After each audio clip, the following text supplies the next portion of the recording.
रावले अशी काय गाणी म्हणतो हे बघण्यासाठी तुम्ही ब्लॉग शेवटपर्यंत बघा. नाही का आम्हाला जायचं होतं सकाळ सकाळ नाही का भाळवणीला. केतनच्या गाडीचं स्टँड विडिंग करायचं तुटलं होतं त्या दिवशी मग ऐकून.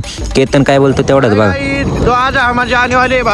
मग काय भाळवणीक जाण्यासाठी गाडी बसलो तेवढ्यात केतनच्या हायकोर्टाचा फोन आला. तो बोलत बसला होता तेवढ्यात फोन कट झाल्यावर मग आम्ही लगेच निघलो भाळवणीकडे नाही का. मग आता रावलेची गाणी कोणाकोणाला चांगली वाटली नाही का हे कमेंटमध्ये नक्की सांगा. काय आपल्याला जिथं नाही का आपल्याला स्टँड विडिंग करायचं होतं. आपण तिथे येऊन पोहोचले. यांचं काय चालू होतं म्हणलं यांना जाऊ दे तिकडे आपल्याला यांच्यावर न द्या तर काम आपल्याला उरकून घ्यावं नाही का. काहीतरी स्टँडला गॅस विडिंगचं काम चालू होतं. लय बोर होतं. त्या दोघांना आपण बोलून घेतलं नाही का. आता हे बघा गाडीचंच काम चालू होतं पण आता इकडं रावल्याच काय चाललंय बघा. तुमच्या काय असे कार्यकर्ते असतील तर कमेंटमध्ये नक्की सांगा बरं का.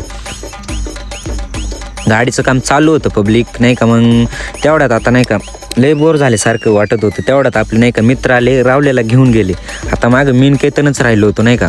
तेवढ्यात आपले नाही का मित्र सगळे गेले. केतन म्हणलं आपल्या गाडीचं काम उरकन चला आता आपण दोघंच मागं राहिलेलो आहे. आपले मित्र सगळे गेले. केतन पण बोलला हा जाऊ थांब थोडं काम राहिलं.